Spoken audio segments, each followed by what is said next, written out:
Hello, and welcome to your Sister in Elections. Today is the 14th of November, and only yesterday the presidential race was finally called. All the states have now been called, as well as all the congressional districts, and the final two states were Georgia, which was called for Joe Biden, and North Carolina, which was called for Donald Trump, leaving with the somewhat ironic margin of 2016. Instead, this time, Joe Biden, the Democratic candidate, had 306 electoral votes, and Donald Trump, the current president, had 232 electoral votes. But we're not going to be covering the presidential election results in this video. I'll be doing that hopefully tomorrow or the day after. But today we're going to be covering the Senate. And as you might have seen this map already, this is the current Senate makeup as of all the races that have been called. And the Republicans currently have 50 seats to the Democrats' 48. However, there are two Senate races that are going through a runoff in January 5th next year, and those are Georgia, John Ossoff versus David Perdue, and Georgia's special election, Kelly Loeffler versus Raphael Warnock. Now, these are very, very important because they basically decide which party will have control of the Senate. If the Democrats win both, and they have to win both, then they will go up to 50 Senate seats. And because Kamala Harris is the vice or the president of the Senate, she will have the tie-breaking vote, and essentially the Senate will be going to the Democrats.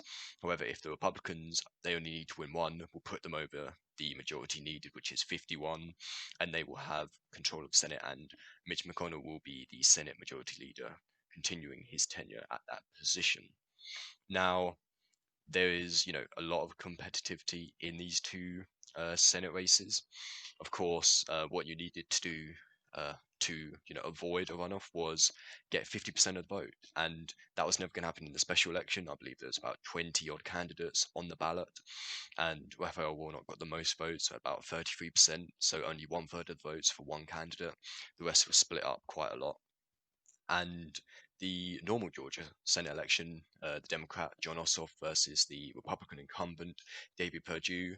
David Perdue narrowly missed out on winning it without a runoff needed, and I believe he got about 49.7%. We're going to look at the results in a second. But what we're going to be looking at is how these races are shaping up, what sort of tactics and ways each respective party is going to be looking at to try and secure both of these seats, and which way the Senate will actually end up looking come 2021.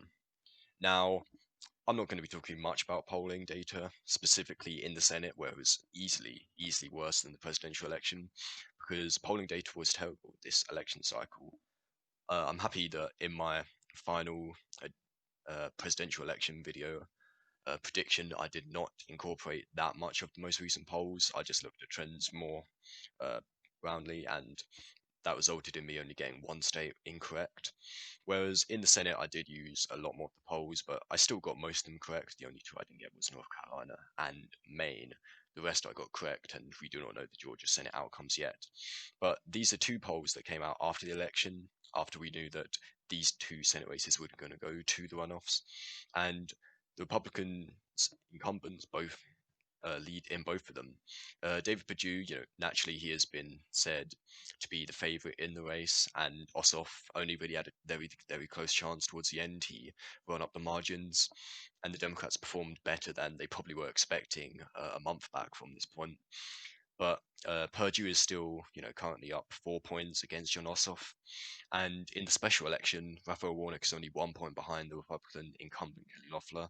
Of course, Kelly Loeffler has had, a lot tougher time. She had to run against the representative from the state, Doug Collins, and she beat him in the election that we just had, Senate election that we just had, to make sure that she goes into the runoff. And she's been quite unpopular. There's been allegations of her doing insider trading after a coronavirus private meeting back in January or February, and that has definitely damaged her reputation. But she has sided with Trump, and whether that will put her on top when it comes to January 5th, we're going to have to wait and see. But at the moment, the only polling data we've got out from now, I don't want to say that it's exact, but it does show that Perdue is more likely to win than Loeffler is, and the fact that because Georgia is typically a red state, both the Republicans are still favored.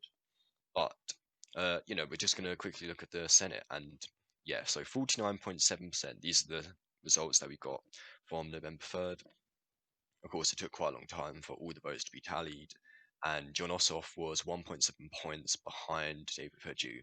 Now, you might want to look at this, a Libertarian candidate, 2.3 points.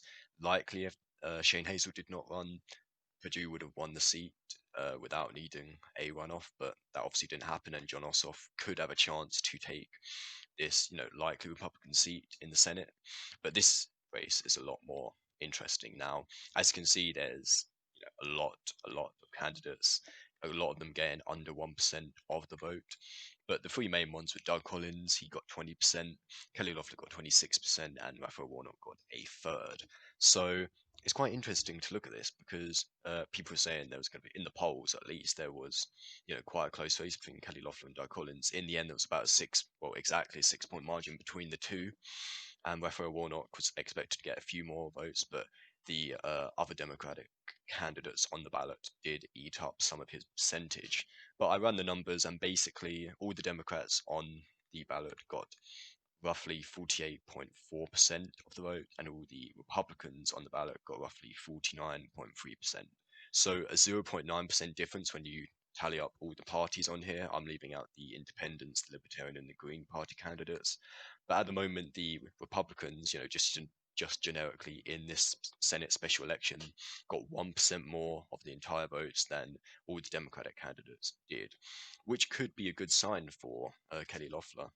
She has sided herself with Trump. She, said that, she touted a 100% voting record with the Trump administration and all the bills and proposals that they put forward in the Senate. And realistically, that did help Donald Trump a lot in the presidential election. It helped a lot of the House candidates and the Senate candidates, other than Susan Collins. But that definitely helped her a lot. And, of course, Joe Biden won this state. Joe Biden won Georgia. And the fact that David Perdue leads John Ossoff shows that there were a lot of Biden Perdue voters, people who voted down ballot for the Republicans despite voting for the Democratic presidential nominee. Now, I'm going to go back to the seat and I'm going to, give my thoughts on what is going to happen come January 5th. Of course, a lot can change because a lot changed in Maine, a lot changed in North Carolina. And, I was saying that there were probably going to be lean Democratic seats. In the end, Maine went likely and North Carolina went lean, if not tilt, within that area. It's between 1 and 2 point percentage lead for Tom Tills. But Georgia, this is what I previously had it as. I said both of them would go to runoffs, and I was correct. And this is what I previously had it as. I believe that David Perdue would win the runoff narrowly against John Ossoff, and I believed that Raphael Warnock would narrowly win the runoff against Kelly Loeffler. Now, I'm not going to change any of that. I still think that is what's going to happen because as long as Stacey Abrams continues the huge political machine that she has created ever since 2018, getting out the vote, registering hundreds of thousands new voters, complete flip of the Atlanta area, including the metro area and the suburbs, has been a huge success for Democrats, a huge success story in Georgia compared to Florida, which was a terrible flop for the Democrats, and North Carolina was also disappointing for them, as well as Iowa and Ohio, where they should have been more competitive in the presidential election. But in Georgia, they did very well. They won the state, they got both the Senate races to go to a runoff, and it depends if the Republicans can keep that huge voter turnout that helped them secure North Carolina, Florida, Iowa, Ohio, and Texas by a lot stronger margins than they were expected to. So I think Donald Trump is going to go there and he's going to rally. Doesn't matter if he's lost this election because it looks like the court cases are starting to wrap up and none of them have gone in Donald Trump or the Trump campaign's favor. And I think he's definitely going to help and try and get the supporters to come out because if they don't and the Democrats, run up the numbers in the Atlanta suburbs like they did in the presidential election, then that would be a Democratic trifecta and the Republicans would not be looking good. Though I do think the Republicans are looking very good in the 2022 races. I'm going to cover that in a later video. But just looking at these Georgia Senate elections, or the runoff elections, sorry, I do think that if things roughly stay the same, the Republicans and Mitch McConnell are going to hold on to the Senate, but by the skin of their teeth. And I do think Raphael Warnock will pick up Kelly Loeffler's seat, just because Raphael Warnock is, the pat for the Reverend for Ebenezer Baptist Church, the congregation of Martin Luther King Jr. Just the whole significance of that is definitely going to help run up the numbers in the Atlanta area. And it really depends if the Republicans in the rural areas of the state, which are deep, deep red, do come out in enough force and enough numbers like they did, or even further than they did in the presidential election, to minimize the impact that Atlanta has for the whole of the state. So, hope you enjoyed. Thanks for watching. Remember to like, comment, and subscribe, and I'll see you all again soon.